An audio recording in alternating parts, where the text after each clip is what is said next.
What's good, my dudes? We are back with another reaction video. So, matagal nyo na itong nire-request sa akin. I think magto 2 months na ata. Ang bahay na re-reactan natin ngayon, my dudes, ay ang bahay ni Ako Si Doggy. So, maalala nyo siguro nag-design tayo ng bahay para kay Boss Dogs and sisilipin natin yung pinagawa nila na bahay, my dudes.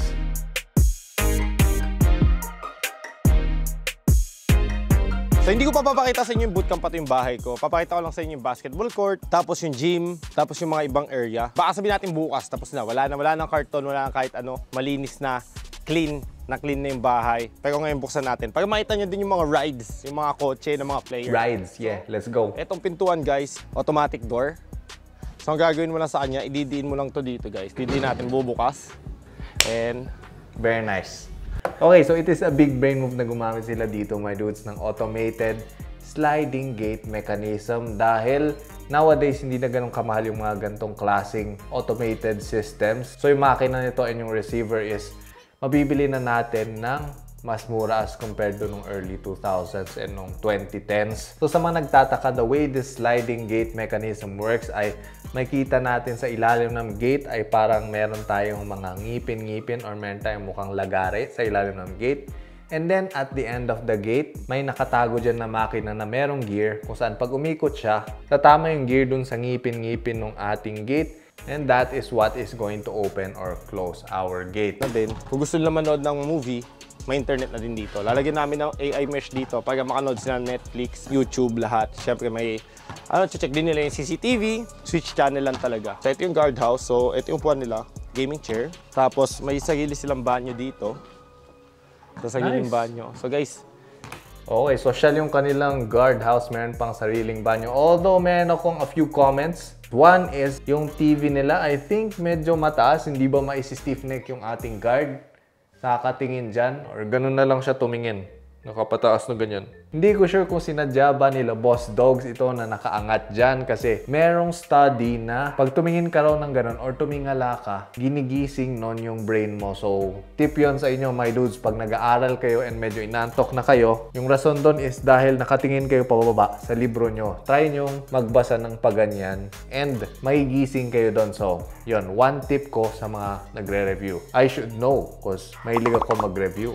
Ba't nyo ako papaniwalaan? Well, number 1 ako sa mga lagi nakakatulog pag nagre-review. Anyway, second comment ko dito, my dudes, ay yung ating vent cap. So, itong makikita natin sa tabi ng TV na parang bilog na silver stainless steel thingy. Ang tawag dyan ay vent cap and yung purpose nyan ay dyan lalabas yung exhaust. And I'm guessing yung exhaust na lalabas dyan ay yung galing sa CR. So, bakit naman nakatapat kay Kuya Guard yung ating vent cap? I would have wished itong vent cap natin is nandun sa kabilang side sana. But you know, madali lang naman palitan yan. Ikutin lang nila tong vent cap tapos lagyan nila ng parang elbow para hindi directly pupunta kay Kuyang Guard yung amoy ng kanyang CR. Anyway, let us tuloy. Amen! Okay, tama na. Sablay. Nag-Mobile Legend ka na lang. Ito ring na to, so nakikita nyo to. Dami nagsabi na mababa. So dati 9.5 siya, so ginawa namin 9.7 yung taas niya. So mas mataas siya ngayon. So 9.7 na siya, tapos dito naman sa kabila, mas mataas to ng konti, 9.8. 9.8? Gawin yung 11 feet para saktong dakdak ko. 9.8, that's too low for me.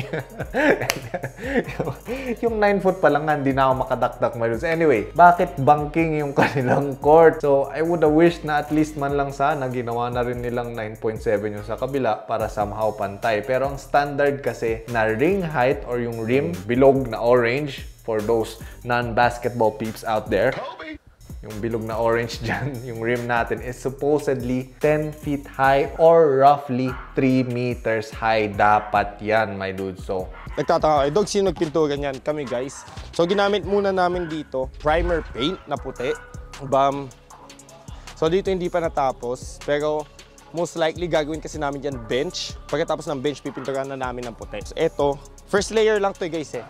Pipinturahan namin ng black rubber paint. Nice. Good idea yun, Boss Dog. So, primer paint, ang ibig sabihin nun is una. Kaya primer. So, first coat pa lang ito tulad ka ng sabi ni Boss D. Although, pagdating sa outdoor, personally, ang mga ginagamit ko for outdoor basketball courts ay acrylic na non-slip paint. So, bakit acrylic? Acrylic kasi isa siya sa mga pinakamatitibay na pintura out there. So, very, very durable itong acrylic. And hindi niya babaguhin yung bounce ng bola natin as compared to, let's say, gumamit kayo ng epoxy paints dito or rubber paint kung saan yung bola nyo is magfi-feeling siya na parang medyo flat kasi a-absorb ng ating rubber or ng ating epoxy paints yung energy ng bola. So, hindi siya tatalbog na katulad ng acrylic. So, yung acrylic, matigas yun and yung bounce ng ball natin will be unchanged. Anyway, yun lang naman yung mga personal preferences ko pagdating sa paint. You don't have to follow it if you want to. Ankle breaker yourself dito sa outdoor na basketball court. Anyway. So dito guys, nakikita nyo, nagtanim ako ng kalamansi.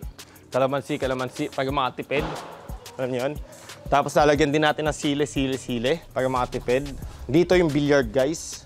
Nice. So, tatanim sila ng mga ingredients para sa sauce ng mang inasal. Free sabaw na lang yung kulang natin, Boss Dogs, at toyo. Pwede na tayo magpatayo ng mang inasal dito. Anyway, jokes aside, I like na lalagyan nila ito ng kalamansi. And sile, one is, you know, pitas-pitas ka lang doon. So, magtatanim ka na rin lang ng halaman. Why not use dual-purpose plants tulad ng gagawin dito nila, Boss Dogs? So, yung first purpose niyan ay dahil nga meron tayong malaking cement structure sa harap, itong ating basketball court. Ginagawa kasi niyan, magre-reflect yung sun dyan, mag-gather yan ng heat, and sa gabi, i-release niya papunta dito sa bahay yon. And you don't want that to happen. So, by putting plants here, parang magkakaroon tayo ng slight barrier dun sa heat na yon and sa reflections ng araw dyan, hindi sila masyado pupunta dito sa bahay. So, I think that will mitigate the heat sa loob ng bahay. Mitigate. Malaman na pasukan sa bahay. Tama ba pagkagamit ko dun? Parang tama naman. So, palagay na lang dito yung ibig sabihin na mitigate, video editor. Anyway, one more purpose na nakikita ko dun sa halaman na ilalagay ni Boss Dogs is ang kalamansi. Isa sa mga properties niyan is nagpapaalis siya ng lamok as well as fleas. So, kung meron silang flea problem dito, the calamansi plant will also mitigate the fleas. Yes, nagamit ko ng twice. Hopefully, tama yung pagkagamit natin. Anyway, I like the plants na ilalagay mo dito, Boss Dogs. So dito yung likod ng bahay guys. Nilagyan ko muna siya ng bato na ganito. Bakit bato na ganito? Kasi si Diggy, super gusto niya maglakad sa mga batong ganito. Namamasahe yung paa niya, tuwan-tuwa siya, tumatakbo. So ngayon, si Diggy dito tumatakbo palagi, alam niyan. Ah, okay. Akala ko parang ML player ni Boss Dog si Diggy. Ngayon ko lang na-realize na may aso pala si Boss Dog. Anyway, isa rin akong malaking fan nitong graba na ipapatong lang sa lupa. Although, one problem na na-encounter ko with this type of, you know, ground cover is, kung makikita natin dito, tinutubuan na siya ng grass. So, kung gusto nyo magka-grass sa ilalim ng gravel, okay lang naman. Pero personally, gusto ko, pag nilagyan ko ng graba is, graba lang yun. Medyo pangit kasi tingnan nyo may onting parang grass na sumusulpot na ganun in between our gravel. So, to avoid that, meron tayong tinatawag natin na weed barrier fabric. So, how this weed barrier fabric works is, meron tayong soil, and then papatong natin siya sa soil. And then, sometimes, after the weed barrier fabric, naglalagay pa ako ng onting buhangin, and then saka natin ilalagay yung gravel. And yung purpose nung weed barrier fabric na yan ay para yung mga weeds na gustong tumubo, tatama dun and hindi na sila tutuloy palabas sa ating gravel. So, that is to keep our gravel looking pristine and malinis tignan. Also, isang kagandahan nitong weed barrier fabric is permeable siya. Ibig sabihin, pag umulan, papasok yung water pa rin sa ating ground. So, hindi siya babaha. So, hindi siya parang plastic lang na trapal. Actually, may butas-butas yon kung saan papasok yung tubig. Eto agad yung salas natin dito guys.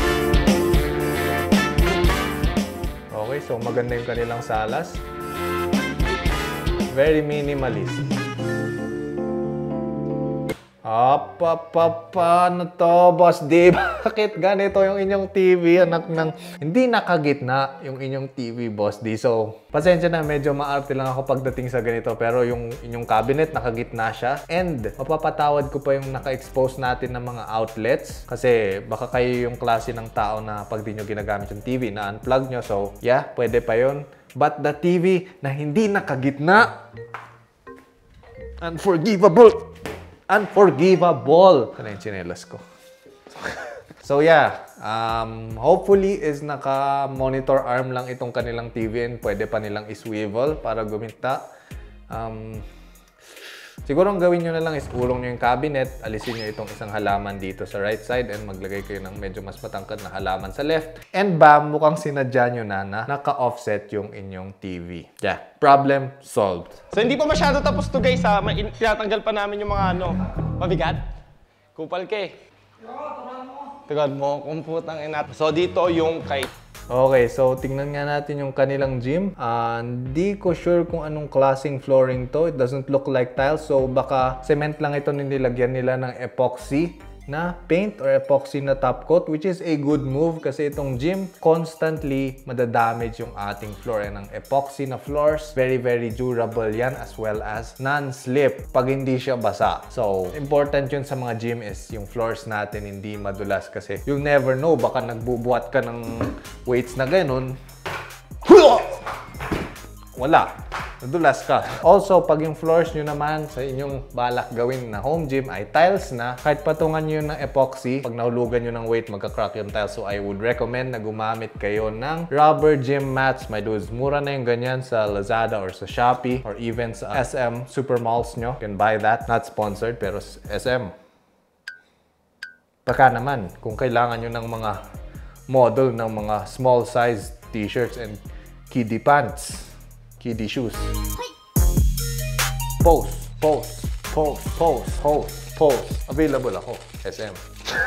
Tapos ito, water dispenser.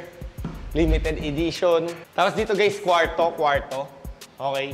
So hindi pa dumadaan. Mali, boss dogs. That is not what that's called. So itong una, quar 1. Tapos yung pangalawa, quar 2. Pag meron kayong third, quart 3. Palike yung video para tumigil na yung kakornea ng jokes natin, my dudes. Thanks! Hindi titigil yung mga corny nating jokes. Na-scam kayo. Tapos dito yung kusina namin. Okay din yung kanilang kitchen. Oh, paano to? What am I seeing over here? Bakit nakatape yung isa sa mga doors ng kanilang cabinet? You think I will not see this, Boss D? I have the eyes of a lion, speed of a tiger, the reflexes of a goldfish. Parang mabagal yata yung reflex ng goldfish. Of a sea lion. Ba't bang lalabo ng mga animal na naisip ko? Okay, tuloy. Nanyo, kakalipat lang namin, makalat na sila. Pati dito to, pati to. Hinihisan nyo pag! Tapos may NBA 2K21. Meron ako isang common theme na napansin sa mga TV nila Boss D. And akala ko sa unang TV lang yon. Pero parang pang-apat na to na TV na nangyari to. Hindi ako makaget over. Nakalabas yung kanilang mga outlets. So, usually, pag ganito kasi, my dudes, ang ginagawa ay yung TV, it's on top of the outlets. So, di nakita yan. And yung wires natin is nakatago. Mas malinis siya tignan. But you know, again, I think yung purpose nila bakit nakalabas yung outlet is para madali silang mag-plug unplug. So, yun lang naman, my dudes. Isa lang naman sa mga kaartehan ko. So, baka may mag-comment, Lian, ang arte mo naman. I'm sorry. Pero, as you can see, as much as possible, yung mga wires ko nakatago. Pero pag tinignan natin sa ilalim ito, sabog, mawala respeto nyo sa akin. So, hindi ko ipapakita ilalim ng table natin. But someday, pag naayos ko yung wires dyan, bibigyan ko kayo ng wire tour. If ever gusto nyo man, pa-comment down below. Or paabutin nyo tong video na ito ng 20,000 likes. Gagawa tayo ng wire tour. Pinakawalang kwentang content sa balat ng YouTube. Anyway,